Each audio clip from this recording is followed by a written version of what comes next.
نحمده ونصلي على رسوله الكريم أما بعد فأعوذ بالله من الشيطان الرجيم بسم الله الرحمن الرحيم ورفعنا لك ذكرك صدق اللہ العظیم۔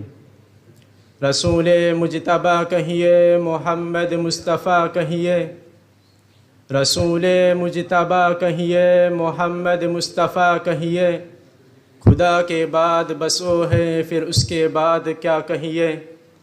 اور جب ذکر ہو ان کا دنیا سراپا گوشت بن جائے، جب ذکر ہو ان کا دنیا سراپا گوشت بن جائے، جب نام آئے ان کا مرحبا صلی علی کہیے۔ معزز اساتذہ کرام اور حاضرین مجلس، آج میری تقریر کا عنوان شان مصطفیٰ ہے، اور کسی انسان میں یہ طاقت نہیں ہے کہ وہ یہ کہہ سکے کہ میں نے آپ علیہ الصلاۃ و تسلیم کی سیرت کو، آپ کی شان کو مکمل بیان کر دیا۔ علامہ بشیر رحمۃ اللہ علیہ سے کسی نے کہا کہ جب آپ سیرت بیان کرنے کا حق ادا نہیں کر سکتے تو پھر سیرت بیان کرنے کی کیا ضرورت ہے؟ علامہ بشیر رحمۃ اللہ علیہ نے فرمایا کہ ہماری مثال مصر کی اس بڑھیا کی ہے جو روئی کی ایک گٹھی لے کر یوسف کو خریدنے آئی تھی۔ کسی نے کہا تھا اماں تیری اس گٹھی میں بھی یوسف خریدا جا سکتا ہے؟ تو بڑھیا نے جواب دیا یہ تو مجھے بھی معلوم ہے کہ اس گٹھی کے بدلے یوسف نہیں ملے گا، اس گٹھی کے عوض یوسف نہیں خریدا جا سکتا، لیکن جب کل قیامت کے دن رب کائنات یہ معلوم کرے گا کہ یوسف کا خریدار کون کون تھا تو اس میں میرا بھی نام آ جائے گا۔ قرآن کہتا ہے وَرَفَعْنَا لَكَ ذِكْرَكَ، اے نبی ہم نے تیرے ذکر کو بلند کر دیا۔ وہ آئے جن کے آنے کی زمانے کو ضرورت تھی، وہ آئے جن کے آنے کی زمانے کو ضرورت تھی، وہ آئے جن کی آمد کے لیے بے چین فطرت تھی، وہ آئے نغمہ داؤد میں جن کا ترانہ تھا، وہ آئے جن کے دم سے عرش اعظم پہ اجالا تھا۔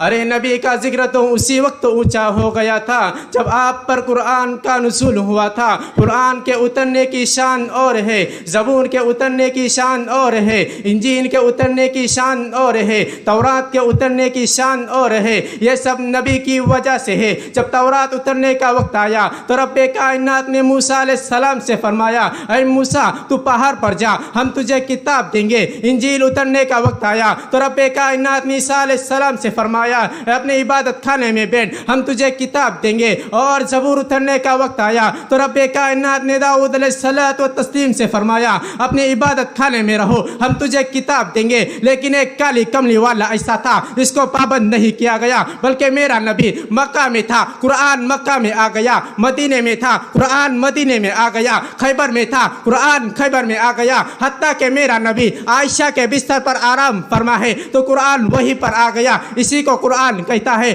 وَرَفَعْنَا لَكَ ذِكْرَكَ، اے نبی ہم نے تیرے ذکر کو بلند کر دیا، اے نبی ہم نے تیری شان کو اونچا کر دیا۔ یہ اونچا نام لینے کا مطلب کیا ہے؟ ارے نبی کا ذکر اونچا کہاں کہاں ہوتا ہے؟ میں آپ کو نبی کے اونچے ذکر کی داستان بتاتا چلوں۔ آدم جنت سے آئے تھے، نبی کا ذکر ہو رہا تھا۔ نوح طوفان سے نکلے تھے، نبی کا ذکر ہو رہا تھا۔ موسیٰ نے مقابلے فرعون کیا، نبی کا ذکر ہو رہا تھا۔ عیسیٰ نے آسمان پر پرواز کی، نبی کا ذکر ہو رہا تھا۔ اگر تم اس بات کو نہیں جانتے تو اس بات کو ضرور جان لو کہ رب کائنات نے فرمایا اے میرے پیغمبر جہاں میرا نام ہوگا وہاں تیرا نام ہوگا۔ مجھ پر خدائی ختم ہے، تجھ پر مصطفیٰ ختم ہے۔ میرے بعد کوئی خدا نہیں، تیرے بعد کوئی مصطفیٰ نہیں، مجھ سے پہلے کوئی خدا نہیں، تجھ سے پہلے کوئی مصطفیٰ نہیں۔ اسی کو قرآن کہتا ہے وَرَفَعْنَا لَكَ ذِكْرَكَ، اے نبی ہم نے تیرے ذکر کو بلند کر دیا۔ میرے دوستو توجہ کرنا، آپ کو نبی کی ہر ادا میں قرآن نظر آئیں گا۔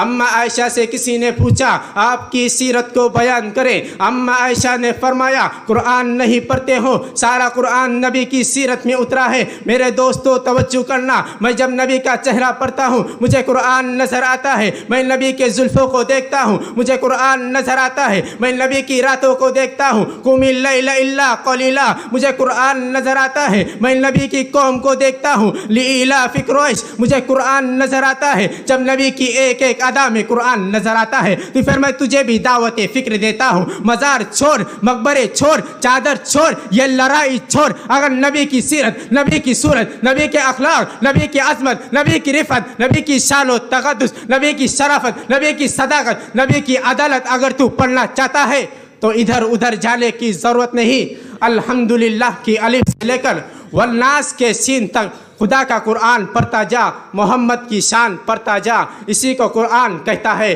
وَرَفَعْنَا لَكَ ذِكْرَكَ، اے نبی ہم نے تیرے ذکر کو بلند کر دیا۔ حضرات اگر میں یوں کہوں تو گلو نہ ہوگا، سارے دنیا کے درخت قلم بن جائے اور سمندر سیاہی بن جائے اور لکھنا شروع ہو جائے، قلم تو ختم ہو سکتے ہیں، سیاہی تو ختم ہو سکتی ہے، لیکن میرے نبی کی شان بیان ہو جائے یہ نہیں ہو سکتا۔ وقت کی نزاکت کو پیش نظر رکھتے ہوئے میں اپنی تقریر کو اس شعر پر ختم کرتا ہوں، طویل عمر ہے درکار اس کے پڑھنے کو، طویل عمر ہے درکار اس کے پڑھنے کو، شان مصطفیٰ مختصر سے اوراق میں نہیں، وما علینا الا البلاغ۔